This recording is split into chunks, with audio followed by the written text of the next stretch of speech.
High-rise apartments stretch into the sky. Traffic lights flash with no traffic in sight.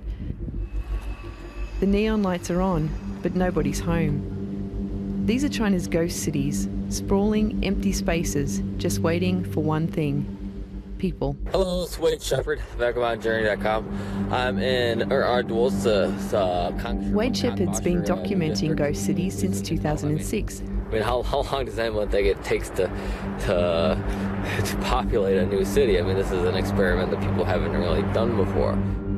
He sees the phenomena in a positive light, explaining ghost cities are just going through a stage between construction and inhabitation. I was essentially able to walk through this, Manhattan-sized, new city, before it was, completely built. So you see the thickets of, skyscrapers. I mean, we're talking really, super tall skyscrapers, everywhere. And I was just able to kind of just walk through this area, and it was it's something that's kind of like a nightmare, kind of dystopian movie of the future. People are gone, and it's just you and these empty, husk of, buildings everywhere.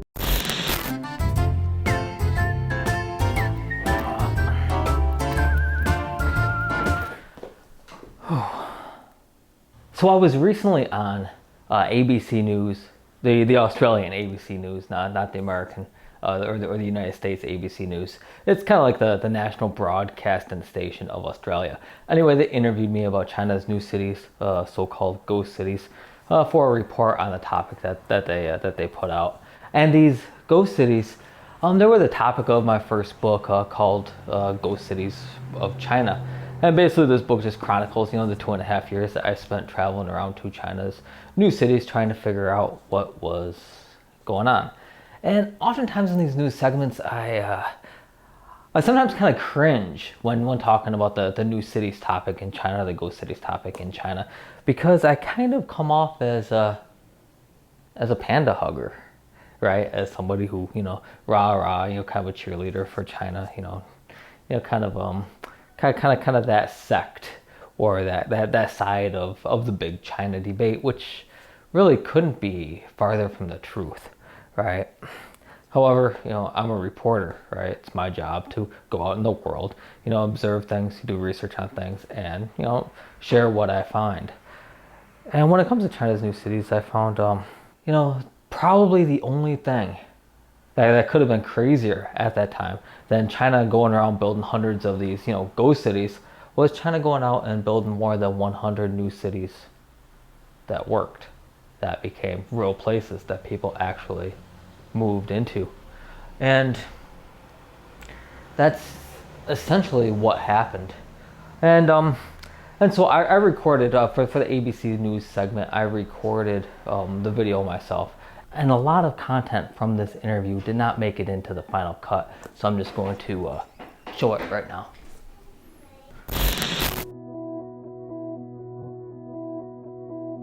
Originally, a ghost city is a place that has, economically died, a place that the businesses and people moved out of, that's kind of left behind, that, is left to be, the realm of ghost. In the context of new city building, especially in China, a ghost city pretty much is just a phase of development, or it's the term that's been applied to a phase of development in between the time when the initial downtown core of a new city or a new district is built and the time when the place is ready to be inhabited. So during this time, I mean, the places look, very similar to, the ghost cities of our, Wild West imaginations. I mean, there's not many people there, there's not many cars, there's not many businesses. However, more often than not, especially when we're talking about the big new city projects and the big developments, this is only a temporary phase. No. Starting in the mid to late 90s, Asia has been in the midst of this new city building boom. I mean, we're talking about, over 100 new cities being built across, Asia and Africa and the Middle East right now, outside of China. And then you have another 100 in China. So that's 200 new cities, completely new dots on the map that are being built right now. And this is in no way, a phenomenon that is unique to China. What's unique about China is that they did this new city building, boom to the 100th power, right? They built more than anybody else, more extensively than anybody else, and they had, more of a, advanced master plan than pretty much, any country, kingdom, empire in history ever had.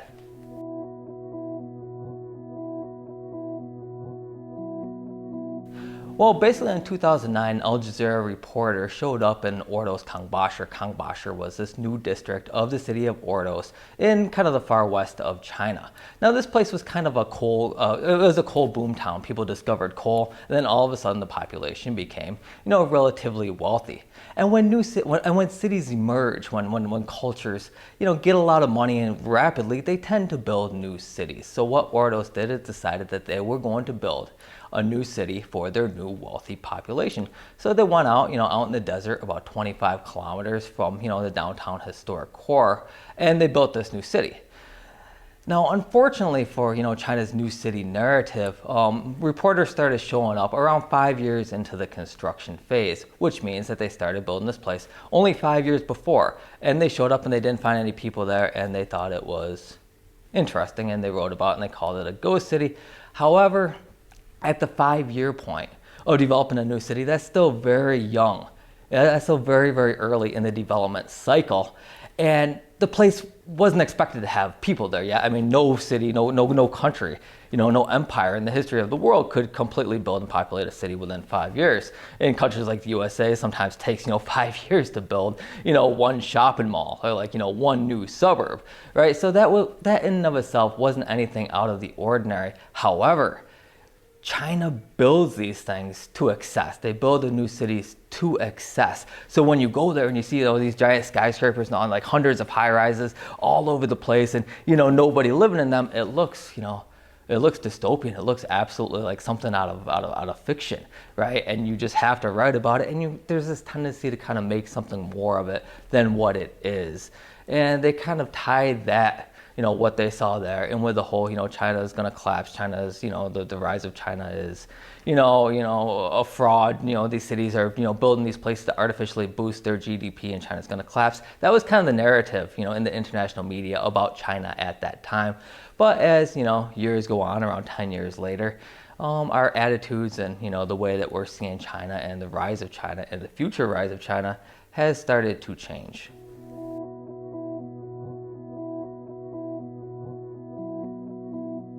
Yeah, I mean, it is sustainable because most of these places are now we can go back and look at it and say, yeah, these places, are filled up. They're successes. I mean, China's new city building movement, which stemmed from the Go West movement of the year 2000, is probably one of the most successful human experiments that have, ever been tried.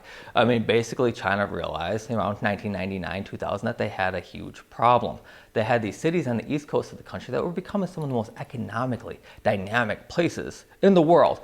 And, pretty much everybody, in the country were trying to move into, places like Beijing, Shanghai, Shenzhen, Guangzhou, trying to move into these places to get jobs and take advantage of the new economic opportunities that were available there. And this was a problem. First of all, it's a social problem. It's an economic problem. It's a political problem to have this, mass, disparity between the eastern part of the country and the western part of the country. So starting in the year 2000, China sought to kind of spread this development, spread the success that these eastern cities were having over the entire country as a whole. I mean, kind of like you spread, peanut butter over a piece of bread, right? You kind of start on one side, and then you just gradually, spread the peanut butter over so there's nice even coating over the entire country. So what they did is they started, they completely created and built an entirely new infrastructure grid. Over 50,000 kilometers of new highway. Now they're up to 26,000 kilometers of high-speed rail lines, logistics hubs, warehouses, and they completely created, the transportation infrastructure that would allow, business, companies, and people to move out to these places and allow these, once backwater cities, places like Chengdu, Chongqing, Wuhan, Xi'an, to kind of have the possibility, have the potential to develop into something modern. And, by doing that, China also, increased the economic capacity of their country, manyfold.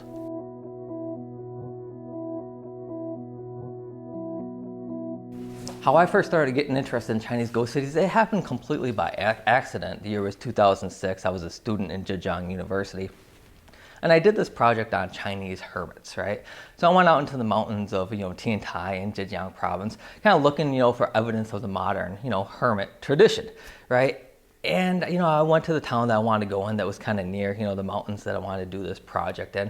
And I made a big mistake. Instead of taking a right out of the bus station, I took a left, and I ended up in their new town, right? Like during this area, like 2005, 2006, pretty much every city, big, small, medium-sized city in the country was building new cities because this movement, this new city building movement wasn't regulated at all by the central government. So pretty much, any, government entity that was, classified as urban had the right to go out and almost autonomously build, a new town, a new city, and they all built them. Right, we're talking, you have like a central downtown core, and then around these downtown cores, you would have, new cities and new towns being constructed pretty much everywhere, even in small places like Tiantai. Well, anyway, so I walked into the new town, and this was like really early on in this place's development, and there was nobody there. I walked through this completely new town with no people. I mean, we're talking about 3, 5-story, apartments, shop fronts, everything, and it was completely deserted. So I raced back to Hangzhou, and I told my professor, hey, talk to him about what I found. I thought I made this great new discovery, right? Oh, I found this town in the mountains that didn't have any people in it. And he just kind of, wrote me off and looked at me and said, yeah, those places are everywhere, right? Don't worry about it. It's nothing, right? And I left his office, and he completely stole my thunder. However, those words, those places are everywhere, kind of stuck with me, and I started looking for these places. I started going, and in that time, they were as easy to find as taking, the bus out to, the outskirts of pretty much any city and looking, right? They were literally everywhere. So I started going to them more as, a recreational thing. They were neat, they were interested. It's kind of like the Wild West. There's like no authority out there, right? And it was just kind of something fun that I would do, kind of as a traveler. But, fast forward, 4 or 5 years, I'm back in China working as a journalist, working as an author. And at this time, the ghost city story was broke. A few different reporters kind of covered China's ghost cities, and they became, an international phenomenon. And I just kind of looked at these reports and said, yeah, I know what these places are. These are the places that I would, travel to as a university student, as a kid. So I started, doing more of a, journalistically relevant, in-depth study on what these places were, and that lasted about 2.5 years. For 2.5 years, I traveled around China's new cities, so-called ghost cities, trying to figure out what was happening in them.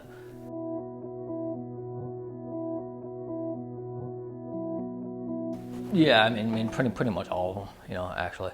No, I showed up. I started doing this project in 2012, which means that most of these cities were at their 8, 9, 10 year point of their development. New cities are generally built, anywhere in the world, Malaysia, South Korea, Indonesia, they're generally built on, 20-year timelines.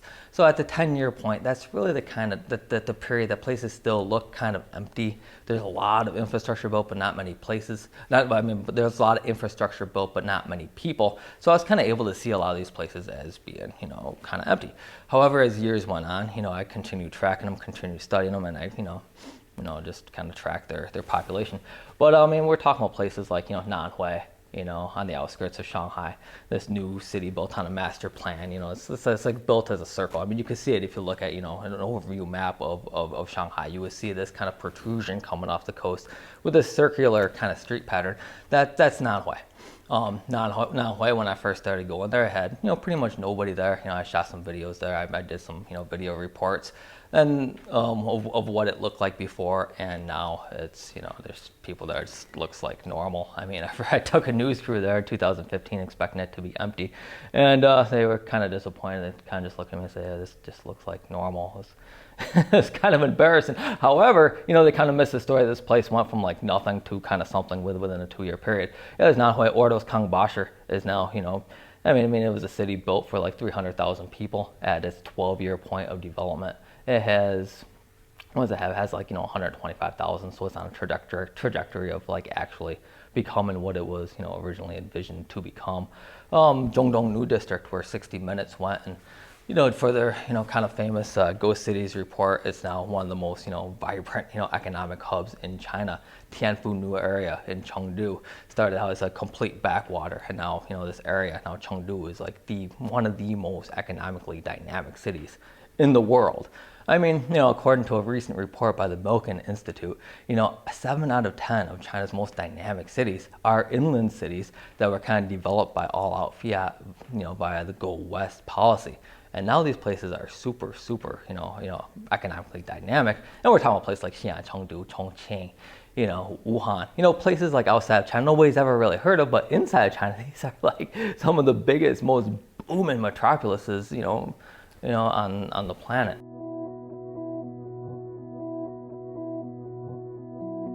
Oh, the most bizarre, interesting place that I've ever been in, during the construction phase, oh man, there's a ton of them. I mean, I would say Ujiapu. Ujiapu is this new, it's modeled off of New York's Manhattan business district, right? So basically they went out into this little islet, on just outside of Tianjin in northeast of China, and they decided to build, a Manhattan scale, financial district. So at the time I went there, the first time I went there were just these massive, skyscrapers, as far as you can see, that were completely, skeletons. It was a construction site. I was essentially able to walk through this, Manhattan-sized, new city, before it was, completely built. So you see the thickets of, skyscrapers. We're talking really, super tall skyscrapers, everywhere. And I was just able to kind of just walk through this area. And it was like, it's something that's kind of like a nightmare, kind of dystopian movie of the future. And you just wake up and all the people are gone. And it's just you and these empty, husk of, buildings everywhere. And then there was that. And then there's these kind of Chinese kind of creative, developments, like new towns that look like places in,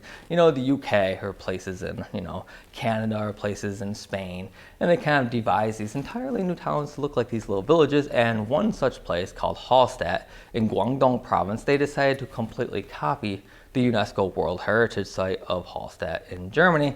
And they didn't just, base the design off of it. They actually went to the real Hallstatt and measured everything down to the inch and completely, made a complete, almost exact replica of it, and from going from the original to the Chinese version, it's a completely surreal experience, right? This entire Ghost City project was about kind of diving into and looking at things that you would never imagine, could be possible, and yet China's just doing it on this mass scale. And it was pretty much a free-for-all. It was the developmental free-for-all in those days, and developers and governments just dreamed up something, and they went out and they built it.